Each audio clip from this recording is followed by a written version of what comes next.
Kai can ilimi, labarin rayuwar Harira 'yar talla na marubuci Kabiru Yusuf Fage a cikin littafin 'ya'yanmu labarin rayuwar Haifuka Yasar. Kai can ilimi. Alhaji Zakariya ya kamo ɗansa Sale mai kimanin shekaru 11 a raye. Tamau ya riƙe shi da hannun hagu, yayin da ɗaya hannun nasa ke riƙe da bulala dorina. Sai da suka shiga cikin gida, kana ya ƙwalla wa ƙanwar Sale mai shekaru 9 da 'yan watanni da haihuwa kira.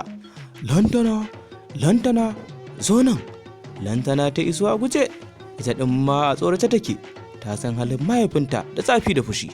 Da ta iso, ta rakuɓe gefe guda ta durƙusa. Alhaji Zakariya ya daka mata tsawa. Maimaita abin da kika ce, maimaita abin da kika gaya min. Cikin rawar murya da tsoro, ta ce, Baba bai je makaranta ba, shi da su Yaroro da ɗan Ado ne suka tafi garkar Barau tsinko gwaba. Kafin ta rufe baki, Alhaji Zakariya ya tsula wa Sale bulala, wadda ta yi matuƙar shigarsa ta daɗe masa baya. Sale ya bankare ya kurma wani wawan kuka. Wow! Wallahi na daina, wallahi ita ma idan ta je makaranta, wayo. Da saukar dorinan da kukan suka katse, abin da yake kokarin gaya mahaifin nasa, mahaifin bai damu ba, ya ci gaba da zumbuɗawa yaran dorina. Da Sale ya ga babu sauki, sai ya kokari da ƙarfi. Wallahi baba, ita ma Lantana tana shiga ofishin malaminmu, ya dauke ta ya daura da kance. Dip, Alhaji Zakariya ya tsaya da dukan. Maganar yaran ta ja hankalinsa, ya sake shi, ya aje bulalar gefe guda tsawon mintuna 3. Har sai da ya ga Salen ya daina kuka, sannan ya ɗauki ruwan sanyi na leda ya miƙa masa. Sha ka wanke fuskarka, sha ka wanke fuskarka. Yana kallon Sale ya aikata abin da ya sa shi, sannan ya ce, matso nan, na daina dukanka, me ka ce Lantana tana yi? Sale ya kalli wurin da kanwarsa ke rakuɓe, ya ce, a makaranta ne, kullum sai malaminmu ya kirawo ta ofishinsa. Kuma idan aka tashi ma sai ya tsayar da mu, ya shigar da ita ofis, ya ce ni kar in shiga kuma kar in fada a gida. Ran nan ma da na shiga ofishin sai da na gan shi ya daura ta akan ce. Inna lillahi wa inna ilaihi raji'un. Haka Alhaji Zakariya ke faɗa a lokacin da ya duba zuwa ga Lantana, wadda ta ƙara tsorata ta makale kanta. Ya daka mata tsawa, dawo nan gabana. A yanzu jikinsa bari yake yi kamar mazari. Lantana ta dawo gaban mahaifin nata, na kuka sosai. Alhaji Zakariya ya ƙara daka mata tsawa, in mini shiru, ba dukan ki zan yi ba, sau nake ki gaya min menene malamin naku yake miki? Lantana da tsoro da murya inna ta fara cewa, bayan shi ne yake cewa in zo ofis zai bani alewa da kudin cincin, idan na je sai ya tuɓe min kana daura da akan shi yana min wasa. Ta yi shashshekar kuka, kuma shi ma Baba Liti abokin ka yana yi min haka idan ka aike ni wurin shi. Baba Liti abokin Alhaji Zakariya ne, makwabcinsa ne, yana sana'ar sayar da kayan yara irin su goruba da gawasa da tsamiyar buri da hallaka kobo da sauransu.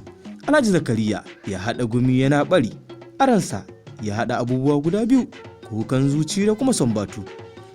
Idan maganar yaran nan ta tabbata, lallai mutanen nan sun cuci rayuwata, sun gama da ni, sun cuci yarinyar nan. Allah ka sa ba gaske bane. Bai san maganar zucin ta fito fili ba, sai ji yayi Lantana cikin tsoro tana cewa, wallahi da gaske ne baba. Yayi firgit, ya dawo da hankalinsa gare su, ya dubi Sale a fusace.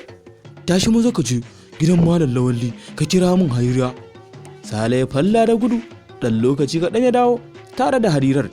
Yarinya ce makwabciyarsu da suke makaranta ɗaya, kuma ya san a wani lokaci sukan dawo tare da yayan nasa. Ta ɗan girme musu domin suna aji 2 da 3 ne, kuma tana aji 4. Ta gaishe da shi, ta kuma dubi Lantana. Alhaji Zakariya ya ce, Harira, me kika sani game da rayuwar Lantana a makaranta?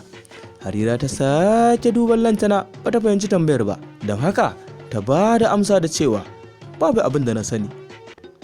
Gaban Alhaji Zakariya ya faɗi, yanzu yake tunanin yana neman tono wa kansa asiri. Tambayar Harira da yake yi to nan asiri ne, to amma ya zai yi? Ya dubi Sale. Yaya sunan malamin naku? Sale ya ce, sunansa Malam Baɗau. Alhaji Zakariya ya duba Harira da ke raba idanu a tsakankanin 'ya'ya biyu da mahaifinsu, ya ce mata, wannan hali kika sani game da Malam Baɗau? Gaban Harira ya faɗi, ranta ta ce, Allah raba mu da Malam Baɗau, domin yana hana rayuwa ta sakewa a makaranta da takura. Ya takura mata da sanya taɓa jikinta, ta kuma ta yarda. Kusan kullum sai ya sa ta yi shara ko gwale-gwale iri-iri, haka kawai ita ba fashi ba, ba latti ba, ba rashin ƙoƙari ba, ba surutu ko laifi ba. A yanzu ma zaman da ake, ya ce a satin nan zai yi mata bulala 35 da kore ta. Ke ne ke tambaya?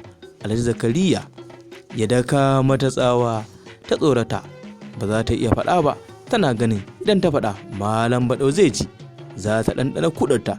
Tana rawar baki da ce, ban sani ba. Alhaji Zakariya ya kalle ta cikin tausayi, aran sai ce, da alama ita ma Baɗau ɗin ya yi mata tsiyar, tashi ki je